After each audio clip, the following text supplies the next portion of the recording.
Bueno, la idea era contarles hoy un poco sobre el paper que nos acaban de aceptar, que trata sobre la cuantificación que hicimos del efecto de los genes PPD1 sobre el modelo de respuesta a fotoperiodo en trigo. Para los que estuvieron en la jornada de intercambio académico público-privado, por ahí hay algunas cosas que les van a parecer repetitivas, pero también hay algunos cambios que hicimos sobre eso en base a las revisiones de los referidos. Bueno, para entrar en tema, ¿qué sabemos sobre los genes PPD1, el modelo de respuesta a fotoperiodo en trigo? No les voy a contar nada nuevo si les digo que el trigo es una planta de día largo y que responde a fotoperiodo acortando sus etapas. Este es un de los resultados de un primer ensayo en cámaras de crecimiento con solo algunos de los fenotipos en 2 fotoperiodos. Y vemos como en fotoperiodo corto, tanto en fotoperiodo corto como en fotoperiodo largo, todas las etapas acortan su duración, digamos, ante incrementos en el fotoperiodo y también ante la introgresión de alelos de insensibilidad a fotoperiodo y su apilamiento. Pero si nos ubicamos en un modelo de respuesta a fotoperiodo como este, propuesto hace ya bastante por Major, no sabemos en qué punto de esa curva de respuesta estamos cuando hablamos de 2 tratamientos contrastantes. También vemos que, por lo menos para esos 2 cultivares, son varios los parámetros de esa curva de respuesta a fotoperiodo que cambian. Está bien que acá no sabemos de qué gen en específico o de qué genes en específico proviene la variabilidad entre esos 2 cultivares, pero vemos que cambia tanto esa pendiente, esa tasa de cambio de la duración de la etapa frente a una unidad de cambio en el fotoperiodo, cambia la pendiente. El fotoperiodo crítico, que es el punto, el fotoperiodo a partir del cual incrementos en el fotoperiodo ya no generan una respuesta en la duración de la etapa, no parecería cambiar. Y sí hay un cambio grande en la precocidad intrínseca o en la duración mínima de la etapa. No sabemos cuáles de estos parámetros los genes de sensibilidad a fotoperiodo tocan. Sí hay una idea de cuáles pueden ser en base al único otro trabajo que plantea el efecto de 2 alelos solamente de insensibilidad a fotoperiodo sobre este modelo de respuesta, con algunos fotoperiodos y otro tipo de líneas. Son líneas de sustitución cromosómica que pueden, digamos, en las que un cromosoma entero es reemplazado por el de otra línea con distintas sensibilidades a fotoperiodo, y uno puede estar introgresando otros genes que tienen que ver con esa respuesta y no lo sabe. A partir de esto aparecieron muchas más líneas además isogénicas, en las que el único gen que cambia es el gen PPD1, con más variantes alélicas para genes en los 3 cromosomas y además distintas combinaciones simples, dobles y triples de esos genes. Bueno, otra de las cuestiones es cómo dividimos las etapas del ciclo en tesis, por algo que vamos a ver ahora, y cómo están impuestos los tratamientos de fotoperiodo por los que se logra cambiar el fotoperiodo promedio entre emergencia y antesis, y cómo tiene que ver eso con la dinámica de diferenciación y aparición de las hojas. Un poco del mismo estudio se sabe, está descrito, o parecería ser, que los genes de sensibilidad a fotoperiodo afectan la sensibilidad a fotoperiodo durante esta última etapa, durante la engañazón, desde espiguilla terminal hasta antesis, pero hay reportes que contrastan con esta idea. Esto es, el primero es lo que se ve cuando el fotoperiodo promedio entre espiguilla terminal y antesis es modificado a través de tratamientos de fotoperiodo que se imponen extendiendo el fotoperiodo durante el ciclo completo. Es decir, el fotoperiodo desde espiguilla terminal hasta antesis está correlacionado por la marcha del fotoperiodo, porque el tratamiento de fotoperiodo no cambia a partir del comienzo de engañazón con el fotoperiodo experimentado antes. Hay experimentos que muestran que cuando el fotoperiodo antes del inicio del engañosón y después del inicio del engañosón cambia, no parece haber respuesta de los días que dura el engañosón con el tratamiento, con el fotoperiodo promedio explorado. Entonces esto es un contraste. Otro de los reportes, digamos, este framework de trabajar o de describir el ciclo de antesis por etapas contrasta o bueno, es criticado por algunos investigadores que proponen que el definir etapas que no reflejan completamente cómo digamos, la dinámica de aparición de hojas, que es lo que ellos proponen que sí afecta el tiempo térmico de antesis, complejiza, digamos, la manera de modelarlo y no está del todo de acuerdo con la fisiología o cómo es que ese tiempo de antesis se determina. Pero bueno, sabemos que conocer la duración de las etapas particulares tiene un valor agronómico, fisiológico y nos preguntamos si podíamos retener la información de la duración de las etapas y su respuesta al fotoperiodo de una manera que considere esa dinámica de diferenciación y aparición de hojas. Entonces, ¿qué hicimos? Tomamos estas líneas nuevas disponibles con variabilidad alélica para PPA1, B1 y D1, es decir, en los 3 genomas, y además, por ejemplo, en el caso este es el nombre de las líneas, acá, en la primera columna, y sus letras B indican que tiene el alelo wild type o sensible al fotoperiodo en ese locus, y letras A indican que tienen una variante que otorga insensibilidad al fotoperiodo en ese locus también. En algunos casos, como por ejemplo en el del genoma B, tenemos líneas en las que ese alelo de insensibilidad al fotoperiodo proviene de distintos dadores o son distintas variantes alélicas. Lo que hicimos fue, entonces, someter estas líneas durante 5 años de experimentos, 5 campañas, a distintos tratamientos de fotoperiodo antes y después del inicio del cañazón, definido como primer nudo. Y bueno, ese gráfico de la derecha muestra eso, el tratamiento a la izquierda, el tratamiento hasta inicio del cañazón, a la derecha el tratamiento de extensión del fotoperiodo por sobrenatural después del inicio del engañosón, y las líneas que lo conectan intentan mostrar la transferencia del fotoperiodo que sufrieron esas unidades experimentales. El grosor de esa línea muestra cuántos años de experimentos hubo para cada uno de esos tratamientos. La idea es mostrar que el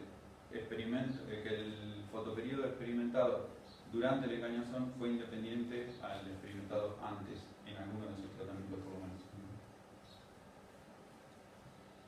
Cuando obtuvimos estos datos, los analizamos en un framework también independiente de 3 pilares principalmente. Usamos modelos jerárquicos en los que la respuesta a fotoperiodo fue un atributo de la especie o de la población, de todos los genotipos, y la variabilidad inducida en ella por la combinación alélica en PPD1 fue un atributo del genotipo. Es decir, los primeros se usaron como efecto fijo en una jerga frecuentista, la segunda como efectos aleatorios. Para esto también usamos inferencia, para sacar nuestras conclusiones usamos inferencia multimodelo. Planteamos un modelo para cada posible hipótesis de respuesta, de cómo los genes afectaban la respuesta a fotoperiodo y los distintos parámetros de esos modelos. Y por último elegimos el mejor modelo según criterios de información.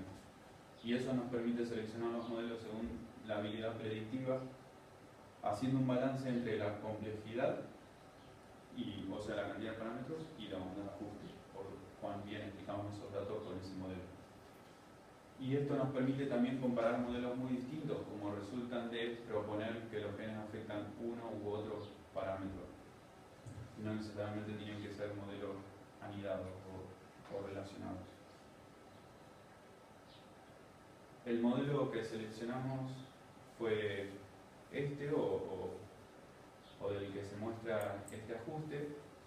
Tenemos un gráfico que relaciona tiempo térmico de emergencia en tesis en grados días al fotoperíodo promedio explorado desde emergencia hasta en tesis, promediando a través de esos fotoperiodos contrastantes antes y después de inicio de encarnación inclusive.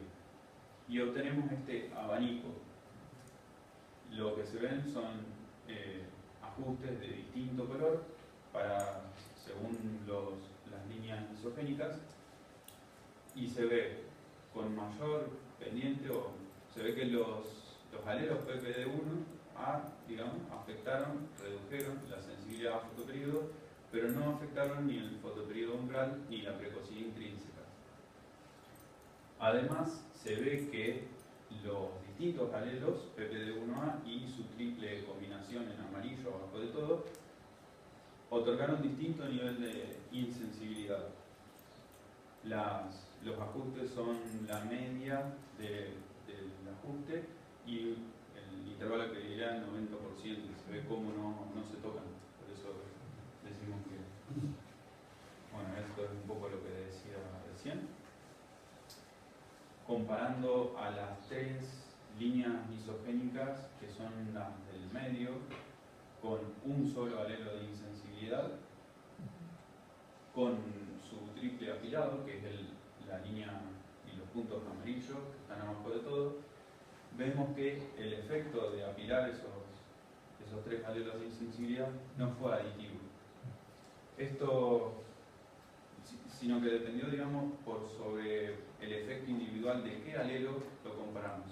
Esto por ahí se ve un poco mejor en esta otra figura, que relaciona la sensibilidad a fotoperíodo con el número de alelos PPD1A. Entonces tenemos, por ejemplo, el caso de Paramount, en la esquina inferior izquierda, que tiene 0 alelos PPD1A y la mayor sensibilidad a fotoperíodo. Pero cuando tenemos un alelo PPD1A, vemos esa dispersión de la que hablaba, cuando les decía que cada alelo ejerce una distinta magnitud, o sea, su efecto es de distinta magnitud. Y cuando vemos la insensibilidad de líneas con 2 alelos, vemos que su comparación con las de 1 depende de cuál uno, digamos, tenía la línea contra la que lo comparamos.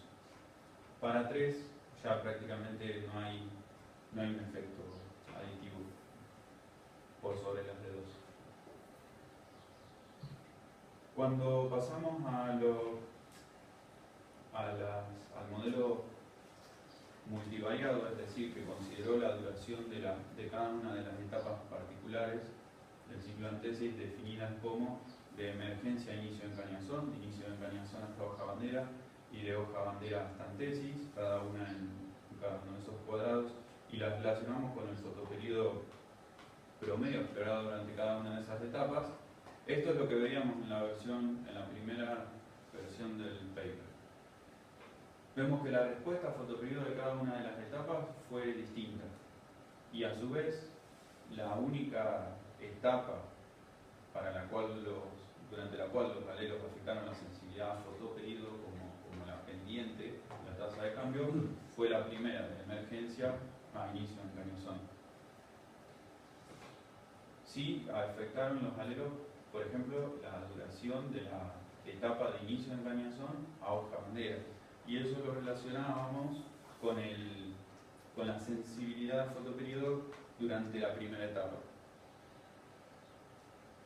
Eso no terminaba de explicar completamente la dispersión que veíamos en la segunda etapa, la etapa del medio, porque era como relacionar el promedio de duración del anterior a través de esa sensibilidad a fotoperíodo con la duración actual, pero nunca entraba a jugar el fotoperíodo explorado previamente en la duración de la etapa actual, es decir, de inicio de encañazón a hoja bandera.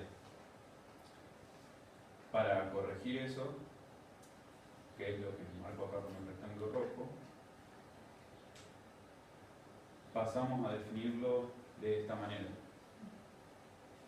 relacionando el primer y último cuadro o paneles son iguales o equivalentes a lo que veíamos antes, pero voy a explicar un poco los dos del medio de una manera. Esa fue la manera que consensuamos era la mejor para explicarlo bidimensionalmente, pero es en realidad un approach tridimensional por ahí. Si tenemos que la duración de la etapa se explica tanto por el fotoperíodo actual como por el fotoperíodo explorado en la etapa anterior, tendríamos puntos distribuidos en el espacio. Lo que vemos acá es qué pasa cuando colapsamos esos puntos sobre un plano, relacionando solamente dos de las tres variables que contemplamos para determinar la duración de esta etapa. En este caso es cómo responde la duración de la etapa a partir del inicio de encañazón hasta hoja bandera al fotoperíodo explorado durante la etapa previa, es decir, desde emergencia hasta inicio de encañazón, y cómo responde esa misma etapa al fotoperíodo promedio explorado durante esa misma etapa. De esta manera pudimos ver que los alelos, los distintos alelos PP1 afectaron la sensibilidad al fotoperíodo explorado en la etapa previa, pero no tuvieron efecto sobre la sensibilidad fotoperíodo actual o durante esa etapa. Esto es lo que marcaba recién. Y eso que vimos tuvo digamos, un correlato con lo que vimos del efecto de los alelos sobre el filocrono y el número de hojas. Primero, es razonable que no hayamos encontrado efecto de los alelos sobre la respuesta al fotoperíodo actual porque no afectaron la tasa de respuesta de la tasa de aparición de hojas a cambios en el fotoperíodo. Es decir, la manera en la que el filocrono respondió al fotoperíodo no estuvo afectada por los alelos. Pero sí afectaron cómo el número final de hojas respondió al fotoperíodo. Por ahí, no sé, bueno, espero que lleguen a ver los números en esta tabla, pero vamos a marcar el caso que vamos a usar para comparar el contraste, o el caso más contrastante. Si vemos el promedio del número final de hojas para el tratamiento de 0 horas de extensión del fotoperíodo o fotoperíodo natural y 8 horas de extensión del fotoperíodo sobre el natural o fotoperíodo más largo para Paragon, el genotipo más sensible al fotoperíodo, y un genotipo que acumulaba o apilaba los 3 alelos de insensibilidad al fotoperíodo. Vemos como Paragon en días cortos, esto es el fotoperíodo desde emergencia hasta inicio de encañazón, que es cuando se define el número de hojas. Tenemos que Paragon diferenció en promedio 12 hojas casi, mientras que el fotoperíodo largo diferenció 6 hojas. Mientras que el triple insensible diferenció casi 8 en días cortos y en días largos también 6. Entonces, esto, bueno, como dice ahí, los tratamientos de fotoperíodo antes y durante el encañazón fueron independientes, es decir, que si por promedio Paragon diferenció ese número de hojas estando en días cortos, si yo después lo pasé a días largos, esas hojas tuvieron que aparecer. Y eso determinó en gran medida la duración de esa segunda etapa, aún en respuesta al fotoperíodo experimentado previamente. El tratamiento de fotoperíodo hasta inicio del encañazón determinó el número final de hojas, como les decía recién, según también la combinación alélica, porque vemos que los distintos genotipos diferencian distinto número de hojas en el fotoperíodo corto, mientras tienden todos a producir pocas hojas en el fotoperíodo largo. Las hojas ya diferenciadas debían necesariamente desplegarse sin importar el fotoperíodo actual durante la segunda etapa de inicio de encañazón a hoja bandera, y las hojas remanentes a aparecer, digamos, a partir del inicio de engañosón, fueron las que llevaron ese efecto memoria del fotoperiodo experimentado en la etapa previa. Entonces, bueno, esto para explicar lo que encontramos cuando vimos al ciclo en etapas. Y después, un poco tratando de reconciliar esos enfoques de si lo miramos como la aparición de hojas y cómo responde eso al fotoperiodo, o si lo miramos por etapas. Vemos que en el panel de la izquierda ahí calculamos el ajuste entre los valores ajustados o simulados de tiempo antesis contra el observado de tiempo antesis para, a la izquierda, el modelo de una etapa, es decir, que va de emergencia a antesis, y a la derecha, el modelo elegido también que describe el ciclo en 3 etapas.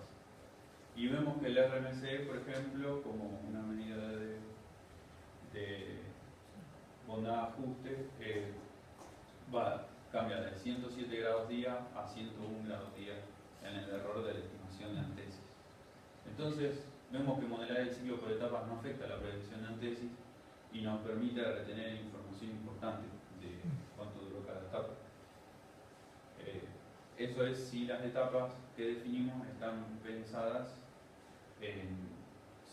según una dinámica de diferenciación y aparición de hojas, es decir, se determinan en cuándo se diferencian o cuándo se determina ese número final de hojas y hasta cuándo aparecen.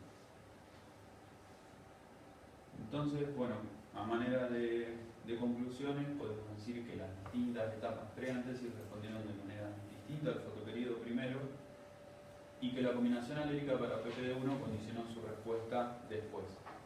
Afectó la sensibilidad al fotoperiodo actual, antes de encañazón, y afectó la sensibilidad al fotoperiodo previo, durante la encañazón hasta hoja bandera. Pero no afectó a la sensibilidad al fotoperiodo actual durante el encañazón. Y esto, como les decía, está de acuerdo con que no afectó tampoco el cambio del filocrono con cambios en el fotoperiodo. De esta manera vemos que es improbable que la variabilidad en BPD1 solamente permita manipular la participación relativa de cada una de las etapas en el ciclo antesis. Para eso yo debería poder modificar, o sea, vemos que las variantes alélicas en BPD1 acortan todas las etapas. Y para hacer eso que dice ahí, y lo que en algún momento se pensó que se podía hacer a través de distintas combinaciones en PPD1, era modificar la duración particular de una etapa y así favorecer, por ejemplo, alargar engañazón a costa de etapas previas. No parece ser que PPD1 sea un gen que, modificándolo solamente a él, nos permita hacer eso.